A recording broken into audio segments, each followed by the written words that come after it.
서울의 저녁 지하철은 비에 젖은 레일을 따라 덜컹거리며 달렸다. 김민준이 분비는 이 호선 객실에 올라탔을 때 그는 일부러 가장 평범한 옷차림을 골랐다.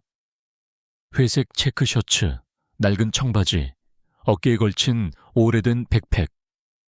그는 대한민국 굴지의 건설 재벌, 김건설 그룹 회장의 외동아들이라는 사실을 누구에게도 드러내고 싶지 않았다. 오늘만큼은 그저 수많은 사람들 속에 한 명이고 싶었다. 커피향과 땀 냄새, 비에 젖은 우산 냄새가 뒤섞인 진짜 삶의 냄새를 느끼고 싶었다. 창가 빈 자리에 앉아 밖을 바라보았다. 강남의 넌산들이 비에 번져 녹아내리는 듯했다. 그는 더 이상 후계자가 아니었다. 그냥 출퇴근하는 수많은 사람 중 하나였다. 그런데 운명은 늘 그렇듯 예상치 못한 순간에 끼어든다. 지하철이 신사역을 지나 다음 역으로 속도를 줄일 무렵 자꾸 떨리는 목소리가 잡음 사이를 파고들었다. 죄송합니다. 혹시 뭐라도 좀 먹을 수 있을까요? 민준이 고개를 돌리는 순간 시간이 멈춘 듯 했다. 21살쯤 되어 보이는 여성이 낡은 종이컵을 두 손으로 꼭 쥐고 서 있었다. 얇은 점퍼는 여기저기 해져 있었고 운동화는 비에 젖어 축축했다. 하지만 그녀의 눈동자, 맑은 회색에 은은한 청비치 감도는 그 눈에는 처참한 현실과 어울리지 않는 단단한 존엄이 담겨 있었다. 민주는 생각할 겨를도 없이 지갑에서 5만 원짜리 한 장을 꺼내 건넸다. 그녀가 눈을 동그랗게 뜨며 망설였다. 저 정말 주시는 거예요? 민주는 최대한 부드럽게 웃었다. 네, 따뜻한 거라도 사 먹어요. 추우니까. 그녀는 고개를 살짝 숙이며 정말 감사합니다. 라고 작게 중얼거리고 다음 칸으로 사라졌다. 그 몇 초가 민준의 가슴에 깊이 새겨졌다. 마치 오래된 노래 한 소절처럼 자꾸만 맴돌았다. 그녀가 문 너머로 사라질 때까지 그는 시선을 떼지 못했다. 그날 밤 잠이 오지 않았다. 그녀의 눈빛이, 떨리는 목소리가, 망설이던 손끝이 계속 떠올랐다. 단 몇 초의 만남이 그의 무언가를 영원히 바꿔버린 듯 했다. 다음날 그는 단순한 동정심이겠지라고 스스로를 타이르며 출근했다. 하지만 사흘째 되는 저녁, 그는 본능적으로 다시 이 호선에 몸을 실었다. 같은 시간, 같은 칸, 같은 창가 자리, 며칠을 그렇게 보냈다. 가끔 그녀처럼 보이는 뒷모습에 가슴이 뛰었지만 곧 실망으로 돌아왔다. 그러던 어느 흐린 오후, 마침내 그녀를 다시 만났다. 그녀의 이름은 나중에 알게 된 대로 박서연이었다. 이번에는 그녀가 지나가기 전에 민준이 먼저 다가섰다. 저기, 잠시만요. 목소리가 살짝 갈라졌다. 서연이 걸음을 멈췄다. 민준은 지갑을 열어 10,000원권을 수십 장 뭉쳐 건넸다. 정확히 1,000,000원이었다. 서연의 눈동자가 흔들렸다. 이건 차고 아니신가요? 아니에요. 진심으로 드리는 거예요. 새허연은 그의 눈을 한참 들여다보았다. 마치 마음속을 꿰뚫어 보려는 듯이. 그러더니 아무 말 없이 돈을 품에 넣고 다음 칸으로 걸어갔다. 민준의 심장이 내려앉았다. 그는 돈으로 그녀를 붙잡고 싶었던 게 아니었다. 단지 자신을 기억해 주길 바랐을 뿐이었다. 그날 밤 창문을 두드리는 빗소리 속에서 그는 깨달았다. 그는 그녀의 세계를 알고 싶었다. 아무리 많은 돈을 써도 닿을 수 없는 그곳을. 그래서 매일 그 지하철을 탔다. 친구들은 코웃음을 쳤다. 야, 국어라는 여자를 왜 따라다녀? 정신 차려. 하지만 민주는 대꾸하지 않았다. 그날 이후로 가슴을 파고드는 이름 모를 아픔을 말로 설명할 수 없었다. 그러던 어느 저녁, 거의 포기하려던 순간 그녀가 다시 나타났다. 박서연. 여전히 맑은 눈, 조용한 강인함. 하지만 이번에는 눈이 마주쳐도 멈추지 않고 스쳐 지나갔다. 민주는 충동적으로 그녀를 따라 내렸다.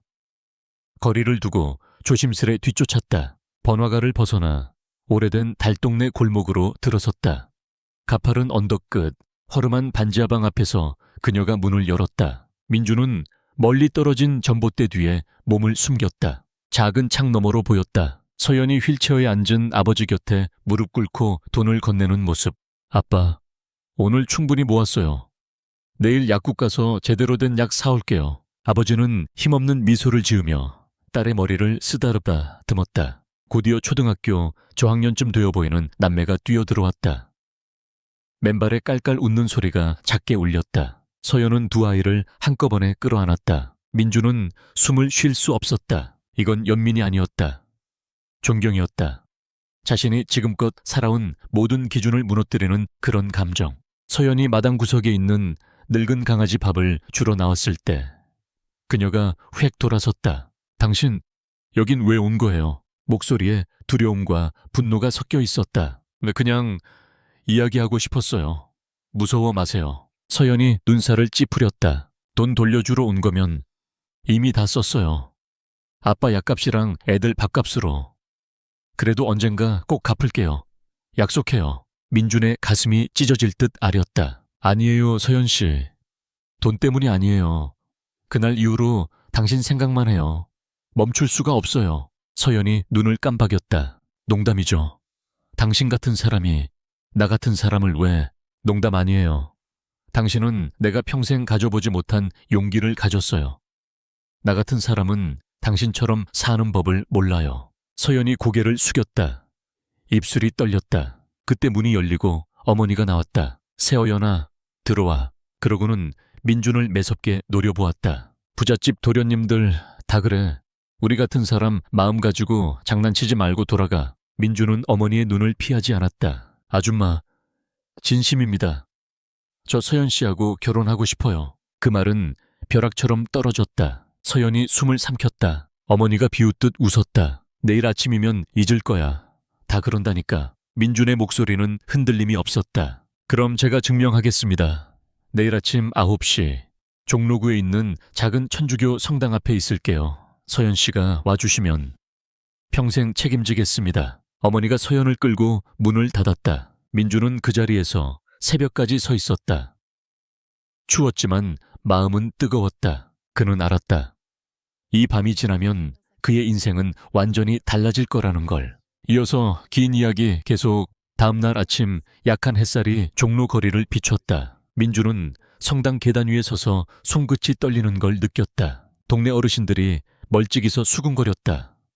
밤새 저 골목나무 밑에서 버틴 재벌 도련님 소문이었다. 늙은 신부님이 호기심 섞인 눈으로 바라보셨다. 그러다 마침내 그녀가 보였다. 박서연이 천천히 걸어왔다. 깨끗한 원피스, 단정히 묶은 머리. 몇 걸음 뒤에 어머니가 따라왔다. 민준의 심장이 터질 듯했다.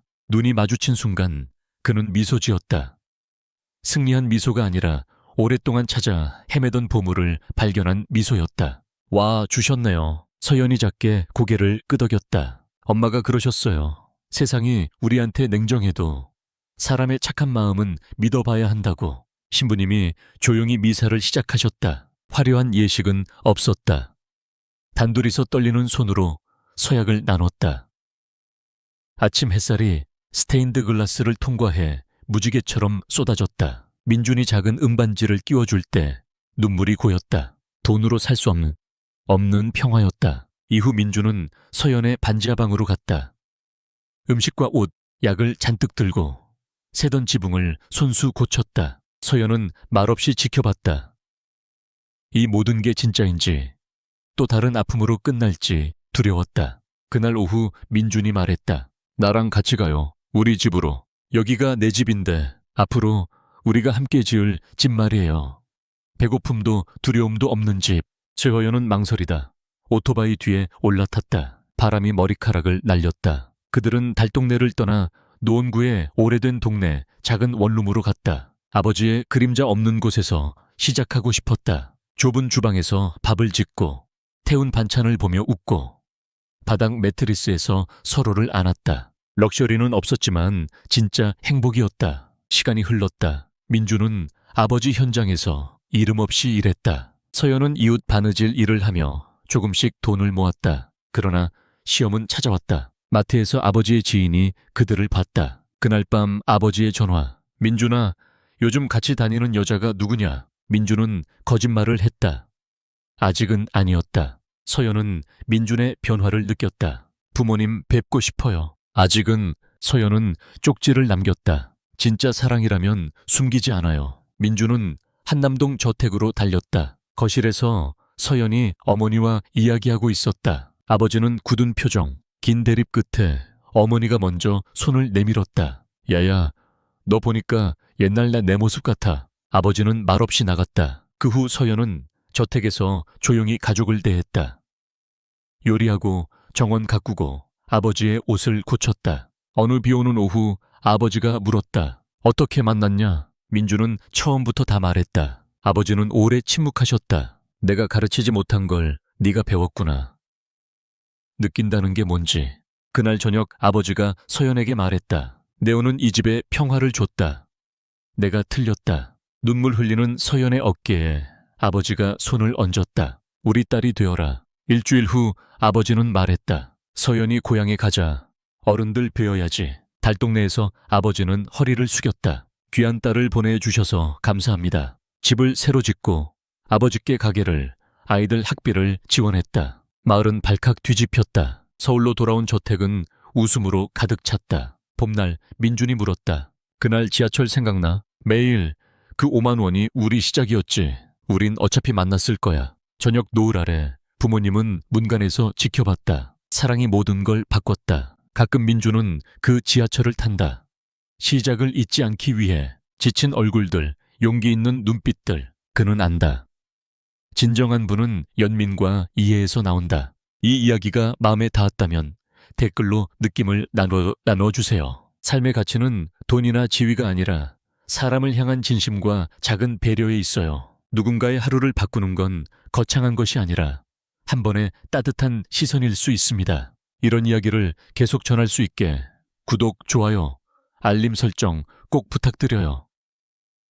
여러분 한 분 한 분이 제일 큰 힘이 됩니다. 감사합니다. 하트.